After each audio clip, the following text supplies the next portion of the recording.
के प्रायोजक हैं कृषि एवं किसान कल्याण मंत्रालय, भारत सरकार। हर जोखिम से निकल कर फसल आए, सुरक्षित हो जाए, फसल बीमा से हर किसान अब आत्मनिर्भर हो जाए। संकट के समय प्रधानमंत्री फसल बीमा योजना किसानों के लिए वरदान है। अब सूखा पड़े या बाढ़ आ जाए कोई डर नहीं, अब ओले पड़े या कीट पतंगे फसल खा जाए कोई फिक्र नहीं, क्योंकि हमने लिया है प्रधानमंत्री फसल बीमा।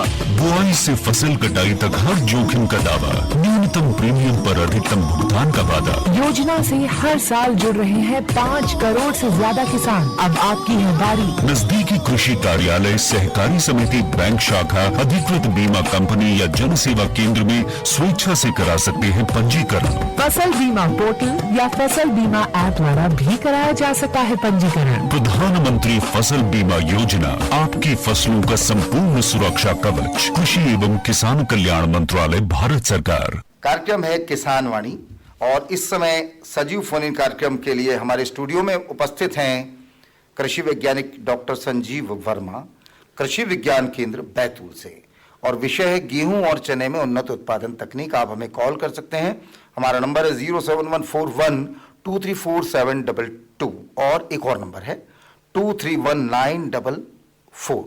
तो किसान भाइयों जल्दी जल्दी कॉल कीजिए और अपनी जिज्ञासाओं का समाधान कीजिए डॉक्टर संजीव वर्मा जी से।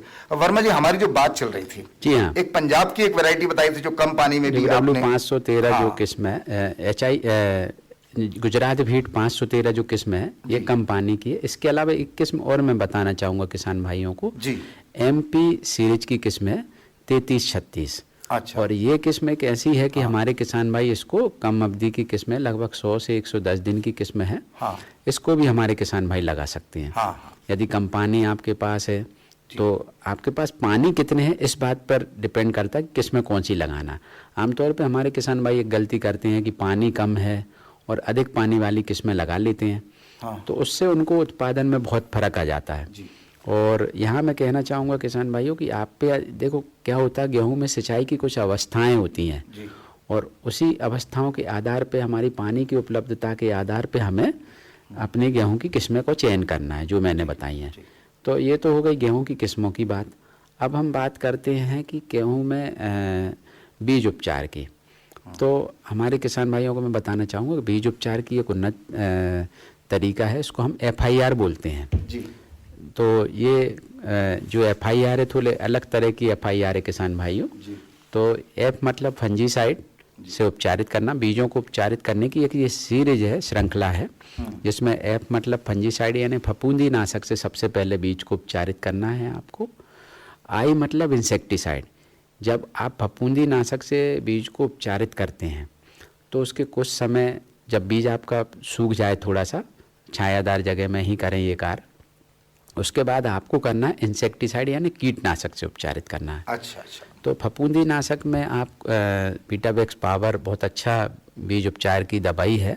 हमारे किसान भाइयों को इसकी 1.5 से 2 ग्राम मात्रा प्रति किलोग्राम बीज के हिसाब से उसको उपचारित करना चाहिए। अच्छा। और दूसरी जो मैंने बताई इंसेक्टिसाइड यानी कि कीटनाशक, तो गेहूं में की फसल में आमतौर पे हमारे जो कीटनाशक हैं वो भूमिजन्य कीटों से बचाव के लिए प्रयोग करते हैं हम लोग, जिसमें क्लोरोपाइरीफास नामक जो है कीटनाशक है। अच्छा। जो हमारे भूमि में सावरदेही, दीमक आदि अन्य जो कीड़े आने वाले समय में हमारी फसल को नुकसान करते हैं, तो इसलिए हमें कीटनाशक में उपचारित के लिए क्लोरोपाइरीफास का उपयोग हमारे किसान भाइयों को करना चाहिए, 2 ml प्रति किलोग्राम बीज जी।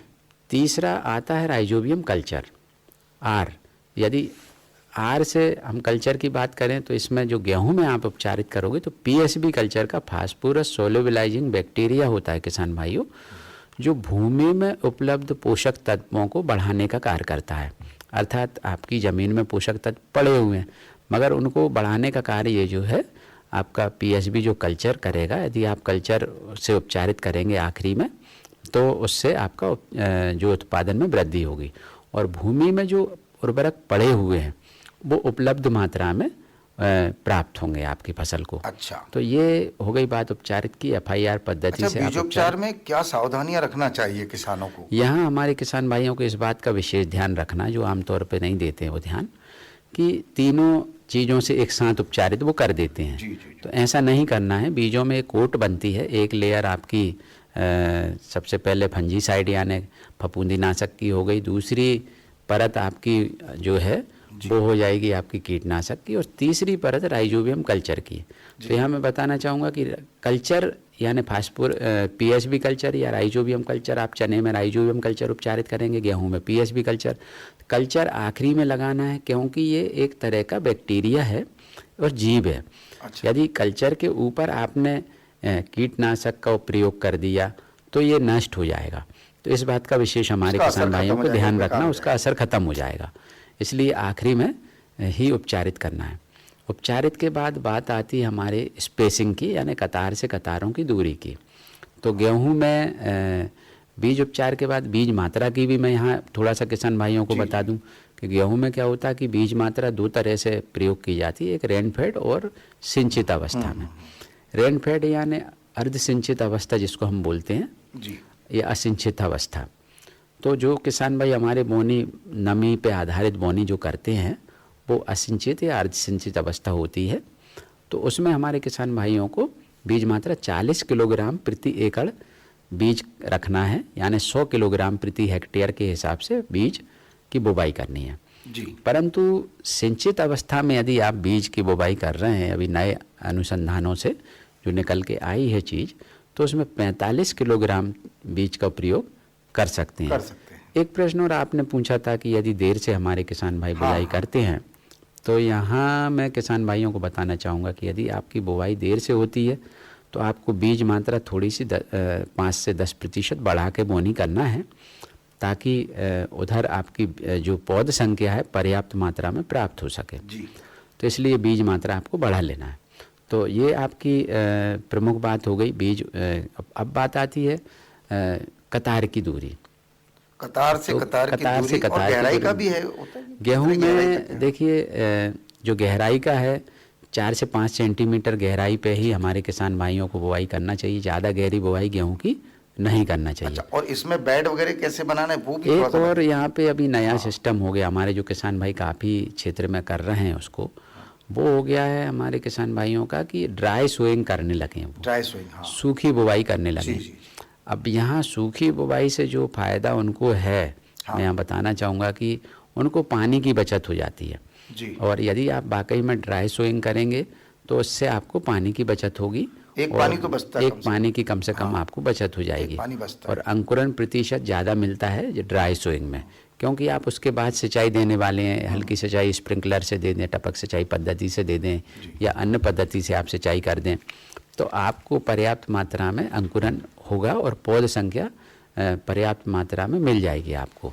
तो किसान भाइयों, ये हमारा जो कार्यक्रम आप सुन रहे हैं इस समय किसान वाणी आकाशवाणी के बैतूल केंद्र से आप सुन रहे हैं, और ये है लाइव फोन इन कार्यक्रम जिसमें हमारे साथ स्टूडियो में उपस्थित हैं कृषि वैज्ञानिक डॉक्टर संजीव वर्मा। तो आप डॉक्टर संजीव वर्मा जी से सीधे गेहूं और चने में उन्नत उत्पादन तकनीक विषय से जुड़े सवाल पूछ सकते हैं। नंबर है 07141234722 और 231944। तो आप लगाइएगा कॉल और इस विषय से जुड़ी अपनी समस्याएं आप इस समय पूछ सकते हैं। जी डॉक्टर साहब। तो हम बात कर रहे थे कि ये तो हो गई कतारों की दूरी। कतारों की दूरी जो गेहूं में रखना है वो रखना है 9 इंच, मतलब लगभग 22.5 सेंटीमीटर की दूरी कतार से कतार की। अच्छा। एक कॉलर शायद हमसे जुड़ने के लिए तैयार है, तो ये दूरी एक कॉलर हमारे साथ जुड़ने के लिए तैयार है। हाँ जी, हेलो। हाँ जी, हाँ बोलिए। जी सर, मेरा नाम सुनील किरारे है, मैं ग्राम आरुल बैतूल बाजार से बात कर रहा हूँ। कहाँ से बोल रहे हैं? ग्राम आरुल बैतूल बाजार से बात कर रहा हूँ। आरुल? जी हाँ जी, बोलिए, प्रश्न बोलिए सर। सर मेरा प्रश्न ये है कि अभी हमें गेहूं की कौन सी किस्म बोनी चाहिए और किस तरह से उसका मतलब रख रखाव करे फसल का बेहतर उत्पादन के लिए, इस तरह की जानकारी चाहिए थी सर। नहीं, बहुत अच्छा प्रश्न है आपका। देखिए मैंने जैसा कि बताया कि अभी समय से बुवाई का टाइम आ गया है। आप 15 नवंबर से 25 नवंबर के बीच में आप समय से बुवाई का बिल्कुल उपयुक्त समय है। और आप इस समय जो उन्नत किस्में मैंने बताई हैं, HI की भी किस्में हैं हमारे भारतीय कृषि अनुसंधान परिषद की, जिसमें 1634 है, 1650 है, फिर गुजरात वीट के नाम से भी जो हमारी किस्में मैंने बताई, जिसमें GW की जो किस्में हैं वो है 513, ये बहुत अच्छी किस्में हैं। DBW 303 एक किस्म है जिसमें पानी पर्याप्त मात्रा में चाहिए, लगभग 3 से 4 पानी अपने को लगेंगे किसान भाइयों। तो ये यदि आपके पास पर्याप्त पानी उपलब्ध है तो DBW 303 भी हमारे किसान भाई लगा सकते हैं। इसके अलावा अपनी परंपरागत जो किस्में हैं जिनको किसान भाई लगाते हैं, HI 1544, कम पानी मध्यम पानी उपलब्ध होने पे, और मध्यम अवधि की ये किस्म है, लगभग 115 से 20 दिन में पक के तैयार होती है और अच्छा उत्पादन भी अपने बैतूल ज़िले में इसका होता है। HI 1544 का ये किस्म भी हमारे किसान भाई लगा सकते हैं। तो ये जो उन्नत किस्में हैं मैंने जो बताई हैं अपने क्षेत्र के लिए भरपूर उपयुक्त हैं। इसके अलावा पूसा तेजस एक जो किस्म है, ये जो है ड्यूरम व्हीट है, जिसको हम दलिया वाली किस्म अपनी भाषा में बोलते हैं, मोटे अनाज। तो इस किस्म को भी हमारे किसान भाई लगा सकते हैं। तो ये लगाए हैं अपने पानी की उपलब्धता के आधार पर। मैंने जैसा कि बताया, आप पे यदि पर्याप्त पानी उपलब्ध है तो सिंचित किस्में लगानी है, और कम पानी उपलब्ध है तो उसके हिसाब से आपको किस्में लगानी है। और हम आगे बात कर रहे थे। बिल्कुल बिल्कुल। देखिए, हम उम्मीद करते हैं कि हमारे जो श्रोता हैं आरुल के, इनको इनके प्रश्न का उत्तर मिल गया है। और श्रोताओं, लगाते रहिए कॉल हमें। डॉक्टर संजीव वर्मा आपके जिज्ञासाओं का समाधान करने के लिए आकाशवाणी बैतूल के स्टूडियो में इस समय लाइव हैं, सजीव फोन इन कार्यक्रम के माध्यम से आपसे जुड़े हुए हैं। जी डॉक्टर साहब, अपनी बात को तो किसान भाई हम बात कर रहे थे कतार की दूरी। आमतौर पे हमारे किसान भाई जो है चौकड़ी बोनी करने लगे हैं। हाँ। मतलब एक तरफ से उनने सिंगल सोइंग करी, फिर आड़ा बुआई करके डबल सोइंग कर देते। मतलब उनका जो प्रति एकड़ बीज मात्रा बहुत ज़्यादा उपयोग कर रहे हैं और उर्वरक की मात्रा बहुत ज़्यादा उपयोग कर रहे हैं। तो यहाँ मैं बताना चाहूँगा, आप सिंगल सोइंग करिए और 9 इंची पे बुवाई करना है। बीज मात्रा मैंने बताई है, जैसा कि 45 किलोग्राम सिंचित अवस्था में और अर्ध सिंचित अवस्था में 40 किलोग्राम प्रति एकड़ के हिसाब से बीज मात्रा। अब बात आती उर्वरकों की। तो रसायनों की जो बात है, NPK की मात्रा में यहाँ बताना चाहूँगा किसान भाइयों कि जो अपना गेहूं की जो भी किस्म आप लगा रहे हो, तो 120 kilogram nitrogen, 60 kilogram super phosphate या एक कॉलर आ रहे हैं। जी हाँ, जी हाँ। तो हम अपनी बात को आगे बढ़ाएंगे, उससे पहले हेलो हेलो बताइए। हेलो, हाँ बोलिए। सर नमस्कार। नमस्कार। जी मैं गौरव पाठक बासनेर कला से बोल रहा था। जी बोले। जी अभी जैसे हमने चने की फसल बोई है जी, तो इसमें शुरुआती दौर में ये जो बदली आती है तो इसमें कीट लगना चालू होते हैं कुछ। तो इसके प्रबंधन के बारे में कुछ यदि। अभी कितने दिन की आपकी फसल हुई है? सर अभी तो बुआई की है हमने, 8 दिन हुए हैं। देखिए, बहुत अच्छा प्रश्न इन्होंने चने में किया कीट है। प्रबंधन, चने में कीट प्रबंधन का इन्होंने किया। मैं आपको ये कहना चाहूँगा कि देखिए, चने में 35-40 मतलब पुष्पन अवस्था का तक यदि कोई इल्ली का प्रकोप आता है तो बहुत ज़्यादा नुकसान दिखता है। यदि प्रति स्क्वायर मीटर 3 से 4 से ज़्यादा इल्ली TL लेवल जिसको हम बोलते हैं उससे ज़्यादा दिखता है तो ही हमें कीटनाशक का उपयोग करना है, अन्यथा हमें कीटनाशक का उपयोग चने में नहीं करना है। आप सबसे अच्छा होगा कि आप बर्ड पर्चर का उपयोग करें। T आकार की खूंटियाँ अपने खेतों में लगाएं और 1 एकड़ में 20 से 25 खूंटी T आकार की अवश्य लगाएं। यदि ऐसा आप करते हैं, T आकार की 20 से 25 खूंटियाँ लगाते हैं, तो निश्चित तौर पे आपको अच्छा उत्पादन चने में मिलेगा और कीटों का प्रकोप काफ़ी हद तक कम हो जाएगा। जो यहाँ पे T आकार की खूंटी लगाने की मैं जो बात कर रहा हूँ किसान भाइयों, इसको हम इसलिए लगाते हैं ताकि इस पर पक्षी बैठे और आपके खेतों में जो अंडे देने वाली तितलियां हैं, मतलब जो प्रमुख कीट है हमारे चने की इल्ली, जिसको हम हेलियोथस आर्मीजेरा के नाम से जानते हैं, इसकी नर एवं मादा तितलियां होती हैं किसान भाइयों। तो नर एवं मादा तितलियां जो है मैटिंग के बाद जो अंडे देती है मादा तितली, वो लगभग 400 से 500 अंडे देती है अपने जीवन काल में। और यदि आप इन T आकार की खूंटियों पर पक्षी बैठते हैं और एक भी तितली को वो खाते हैं तो इतने अंडों से आपके खेत में इतनी इल्लियों से आप बचेंगे। बिल्कुल बिल्कुल। और साथ ही साथ वो इल्लियों को भी खाते हैं ये पक्षी, जब वो दिखने लगती हैं उस अवस्था में, तो इल्लियों को भी बिल्कुल टी आकार की खूंटी पे। तो ये एक प्राकृतिक उपाय चने है, में कीट का प्राकृतिक उपाय है नियंत्रण का। और इससे नियंत्रण। एक और कॉलर है, अब आइए। हेलो। हाँ जी। हाँ बोलिए।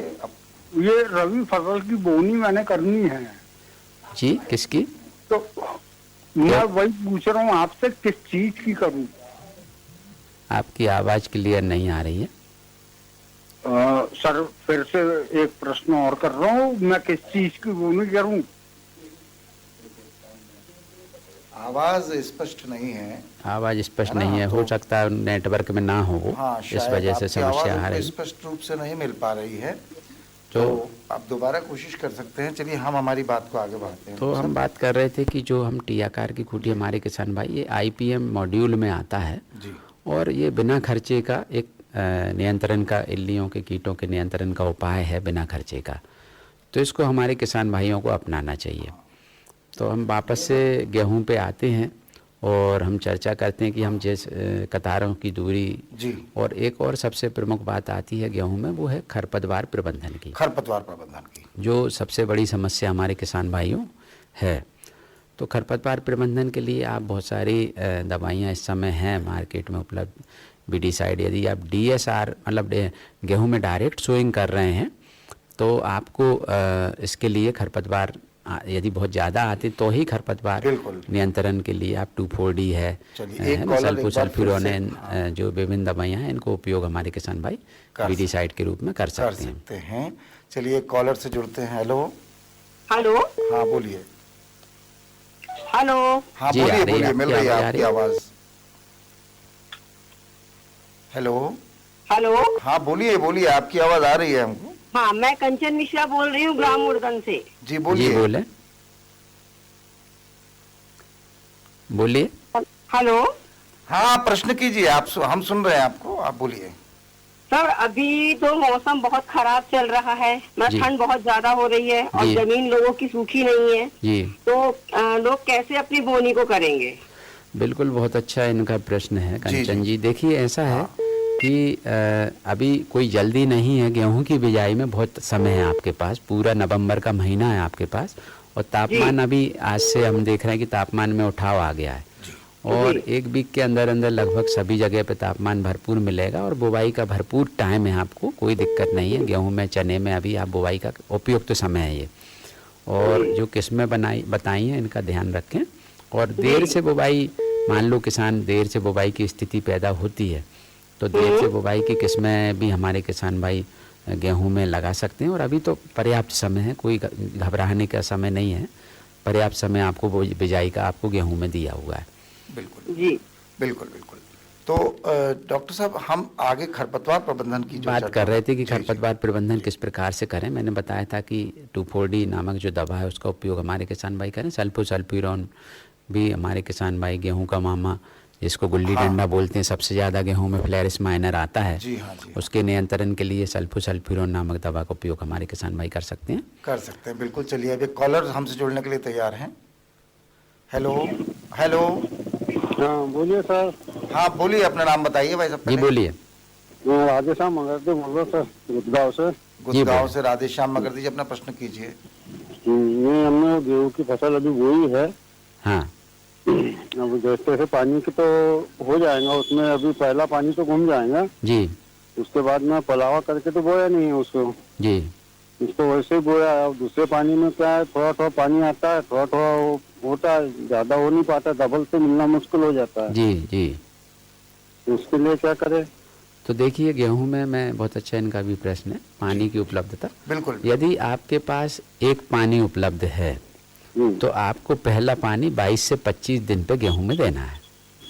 आप पे 2 पानी उपलब्ध हैं तो ये गेहूं की क्रांतिक अवस्थाएं होती हैं राधेश्याम जी। तो जिसमें सबसे पहली क्रांतिक अवस्था है 22 से 25 दिन की होती है गेहूं में, दूसरी क्रांतिक अवस्था होती है 60 से 65 दिन की होती है, और तीसरी क्रांतिक अवस्था होती है 90 दिन के लगभग गेहूं में होती है, मिल्किंग स्टेज जिसको हम दुग्ध अवस्था बोलते हैं।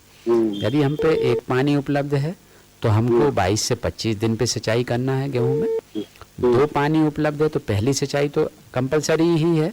दूसरी सिंचाई आपको 60 से 65 दिन पे झंडी अवस्था जिसको बोलते हैं, फ्लैग लीफ स्टेज, जब गेहूं में डंडी या झंडी निकल जाएगी उस समय दूसरी सिंचाई करना रहती है, यदि 2 पानी उपलब्ध है।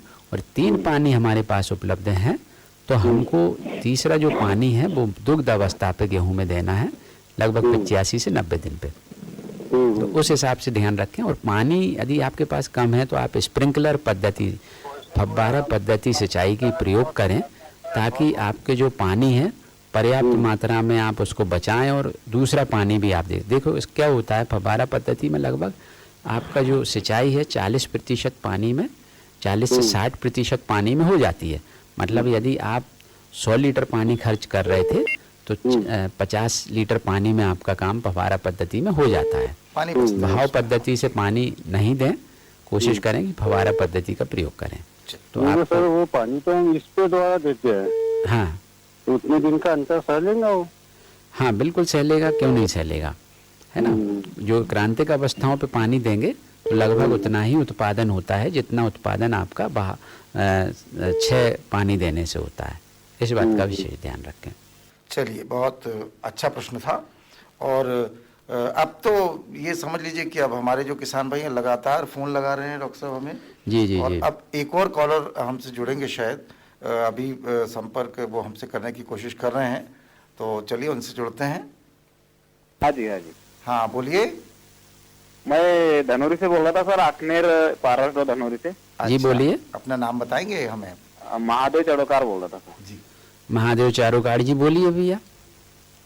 सर मैं ये बोल रहा था कि अभी अपने पास पानी की दिक्कत है, पानी नहीं है, तो इसके लिए कोई 1-2 पानी वाला गेहूं बताइए। हाँ, मैंने अभी भी बताया था पहले, कम पानी वाला। हाँ, कम पानी वाला गेहूं देखिए सबसे अच्छा है HI 1544 ही है, जो कम अवधि का है, कम पानी का है।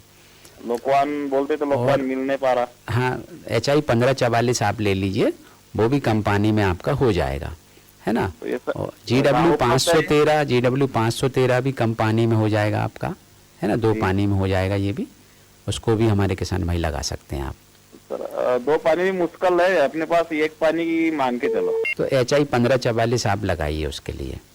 जी, कहाँ उपलब्ध है सर? आप नजदीकी जो बीज आपकी सोसाइटी हो वहाँ से आपको ये बीज प्राप्त करें, है ना। बीज सोसाइटी है, बीज निगम है, इन जगहों से आप बीज प्राप्त कर सकते हैं। अरे चने के लिए कोई? चने की देखिए बहुत सारी किस्में आ गई हैं अभी, जिसमें हमारी RBG 202 बहुत बढ़िया किस्में अपने बैतूल ज़िले में बहुत अच्छा परफॉर्म कर रही है। पुरानी किस्मों में हमारी जो है जवाहर चना 11 बहुत अच्छी किस्म है, और 14 जवाहर चना 14 ये हीट टॉलरेंट किस्म है। जवाहर चना 14 जो है, JG 24 भी एक नई किस्म है जो हार्वेस्टर से कटाई के लिए उपयुक्त है। ये जवाहर चना 24 बोलते हैं जिसको हम। और एक और किस्म अभी आ गई है नई चने की, वो है RBG 203 और 204। इन किस्मों को भी, इनमें से कोई भी किस्म मिल जाए। 202 बहुत अच्छी किस्म है उत्पादन के लिए, और जिसमें JG 14 हीट टॉलरेंट किस्म, मतलब तापमान में क्या होता है, मार्च के महीने में वृद्धि हो जाती है, उस समय हमें सबसे बड़ी समस्या जाती है कि यार किस तरह चने के उत्पादन गिर जाता है। मगर जो JG 14 है वो हीट टॉलरेंट किस्म है और ये अच्छा उत्पादन आपको देगी, इसको भी आप लगा सकते हैं। इसके लिए कोई पानी की आवश्यकता नहीं है? 1 पानी में हो जाएगी ये किस्म, यदि नमी आप पे पर्याप्त है तो उसमें भी आपकी ये हो जाएगी। कौन सा बताया सर सबसे बढ़िया? JG 14 जवाहर ग्राम 14। हाँ, बहुत अच्छी किस्म है। चलिए, आपको अपने प्रश्न का उत्तर मिल गया है और अब हम आगे बढ़ते हैं। एक शब्द आया था यहाँ पे, हार्वेस्टर से बहुत ज़्यादा फसलें काटने लगे हैं किसान भाई, तो नरवाई को लेकर यहाँ पर हम आपसे प्रश्न करना चाहेंगे। नरवाई कितना नुकसान, नरवाई जब जलाते हैं तो कितना नुकसान खेतों को पहुँचाती है? देखिए, फसल अवशेष अपने खेतों के लिए बहुत अच्छा है, बहुत ज़रूरी है।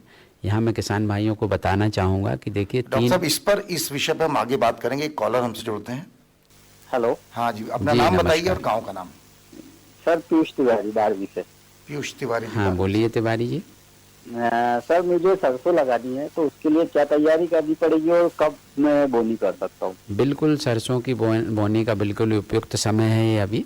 आप नवंबर में बुवाई अपनी सरसों की कर लें और उसको विशेष तैयारी की ज़रूरत नहीं है। कल्टीवेटर चलाएं, रोटावेटर चलाएं या पटेला चला दें और मिट्टी भुरभुरी हो जाए और आप सरसों की बुवाई कार्य करें। इस बात का विशेष ध्यान रखें, 1 एकड़ में 2 किलोग्राम बीज से ज़्यादा सरसों में नहीं लगाना है। उसके लिए 2 किलोग्राम बीज की जो मात्रा को आप कैसे मेंटेन करोगे, उसके लिए वर्मी कंपोस्ट ले लें 50 किलो वर्मी कंपोस्ट में 2 किलो आप बीज मिला लें अच्छे से और कतार की दूरी का विशेष ध्यान रखें। यदि सीड ड्रिल से आपको बुवाई करना है सर, अगर फूका जाए तो? फूक के बुवाई करने में आपको आगे इंटरकल्चर ऑपरेशन डोरा यदि नहीं चलाएंगे तो उत्पादन में गिरावट होगी। इसलिए उसमें कतार की दूरी 50 से 60 सेंटीमीटर रखें, मतलब 2 फीट के लगभग यदि कतार से कतार की दूरी रखेंगे तो सरसों में अच्छा उत्पादन प्राप्त होगा और कुल्फा या डोरा चलाने में भी आपको मिल जाएगा। और कुल्फा डोरा मैंने इसलिए बोला है कि आप पे पानी कम भी होगा तो कुल्फा या डोरा चला के नमी का संरक्षण हो जाएगा और आपको अच्छा उत्पादन उसमें मिलेगा। चलिए, बहुत बहुत धन्यवाद, आपने कॉल किया इस कार्यक्रम में। हम वो जो नरवाई प्रबंधन की हम बात कर रहे थे का जो उस पे देखिए किसान भाइयों, मैं आपको हमारे पास के समय अब कम है, अपन आखिरी चरण मैं सीधे से एक लाइन में बताना चाहूँगा। जो नरवाई प्रबंधन है आपको ये बहुत ज़रूरी है। आपके खेत में यदि आपने 20 कुंटल गेहूं प्राप्त किया है तो उतना ही कचरा आपके खेत में उससे ज़्यादा रहता है, 25 से 30 कुंटल होता है क्रॉप रेजिड्यू। इसको नरवाई में प्रबंधन यदि जलाएंगे नहीं, खेतों में सड़ाएंगे अपने, तो लगभग 70% खाद में कन्वर्ट हो जाता है। तो इस बात का विशेष ध्यान रखें। अच्छा, चलिए, अपना एक जो बातचीत अपनी चल रही थी कि अपन ने कतार से कतार की दूरी बताई और बहुत अच्छे अच्छे प्रश्न भी किसान भाइयों के आ रहे हैं और अभी भी आप हमें यदि फ़ोन लगाना चाहें तो लगा सकते हैं। हमारा नंबर है 07141234722 और 231944। किसान भाइयों, अब आप प्रश्न पूछ सकते हैं डॉक्टर संजीव वर्मा से, जो सजीव फोन इन कार्यक्रम के माध्यम से आकाशवाणी बैतूल के कार्यक्रम किसान वाणी में जुड़े हुए हैं। हमारे साथ डॉक्टर साहब एक और कॉलर शायद जुड़ने वाले हैं, शायद संपर्क नहीं हो पाया उनसे। चलिए, हम बात को आगे बढ़ाते हैं और अब क्या अच्छे उत्पादन के लिए क्या मूल मंत्र होना चाहिए? देखिए, बहुत अच्छा आपका प्रश्न है। गेहूं और चने में अच्छे उत्पादन के लिए किसान भाइयों, खास करके चने में इंटरकल्चर या डोरा अवश्य चलाएं और IPM मॉड्यूल का यूज करें।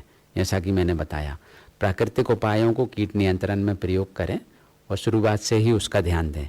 गेहूं में अच्छे उत्पादन के लिए फव्वारा पद्धति से सिंचाई पद्धति को अपनाएं तो आपको पानी कम लगेगा और अधिक सिंचाई दे पाएंगे, गेहूं में अच्छा उत्पादन प्राप्त होगा। सरसों की भी बात कर लेते हैं। सरसों बहुत अच्छी तिलहनी फसल है और किसान भाइयों को चाहिए कि तिलहन की उत्पादन में वृद्धि के लिए सरसों को अपने पूसा तारक, पूसा बोल्ट, पूसा स्वर्णिमा उन्नत किस्में लगाएं और 60 सेंटीमीटर दूरी कतार से कतार की रखें। 2 किलोग्राम बीज प्रति एकड़ के हिसाब से बुआई करें और उसमें सबसे बात का ध्यान रखें कि 2 बार कम से कम कुल्फा या डोरा बैलों से निदाई करना अति आवश्यक है। बिल्कुल। और यहाँ एक और चीज़ मैं सरसों में बताना चाहूँगा कि हमारे किसान भाइयों को कि सरसों में SMI पद्धति, यानी कि आप रोपा पद्धति से भी सरसों लगा सकते हैं। इसके लिए आपको बेड तैयार करके सरसों 100 ग्राम बीज आपको प्रति एकड़ के हिसाब से लगेगा। अच्छा, इसमें बीज कम लगेगा? बीज कम लगेगा और रोपे आप लगा सकते हैं कतार से कतार और पौधे से पौधे की दूरी 50 सेंटीमीटर 75 सेंटीमीटर पे आप लगा सकते हैं। दोनों ही स्पेसिंग समान होगी, पौधे की भी दूरी उतनी, कतार से कतार की दूरी भी उतनी। और ये जब आपका 25 दिन का रोपा तैयार हो जाएगा, इसको प्लांटिंग हम जैसे गोभी और टमाटर और दूसरी सब्जियों की करते हैं, उसी प्रकार से हमें SMI पद्धति में सरसों की रोपाई करके उत्पादन कर सकते हैं। इसमें एक और बात का ध्यान रखना हमारे किसान भाइयों कि जैसे ही आपकी फसल 40 से 45 दिन की हो जाएगी रोपाई के बाद, तो आपको उसको टॉप को तोड़ देना, इसको निपिंग या पिंचिंग बोलते हैं। टॉप तोड़ देने से उसमें ब्रांचिंग हो जाएगी। दूसरी बार तुड़ाई इसमें लगभग 65-70 दिन पे करना। 2 बार यदि आप पिंचिंग या निपिंग करते हैं तो सरसों में उत्पादन बहुत तेज़ी से वृद्धि होगी। थोड़ी सी अवधि अवश्य बढ़ेगी 20 से 25 दिन, परंतु उत्पादन काफ़ी मिलेगा। बहुत अच्छी बातें हैं डॉक्टर संजीव वर्मा सर, आपने आज हमारे श्रोताओं के लिए बताई है, हमारे किसान भाइयों के लिए बताई है। और किसान भाइयों, आपको बाजार भाव की जानकारी देते हैं आज के। कार्यालय कृषि उपज मंडी से जो बाजार भाव की जानकारी हमें मिली उसके मुताबिक सोयाबीन पीला न्यूनतम भाव इसका 3,784 रुपए प्रति क्विंटल और अधिकतम 4,601 रुपए। चना न्यूनतम 3,001 और अधिकतम 4,801 और प्रचलित 4,500 रुपए। मक्का न्यूनतम 1,200, अधिकतम 1,930 और प्रचलित 1,672। गेहूं न्यूनतम 2,300, अधिकतम 2,600 और प्रचलित 2,571 और मूंग का न्यूनतम, अधिकतम और प्रचलित भाव 3,000 रुपए। डॉक्टर संजीव वर्मा सर, आज बहुत बहुत धन्यवाद करते हैं हम आपका। धन्यवाद किसान भाइयों। जय राम जी की, जय जवान जय किसान।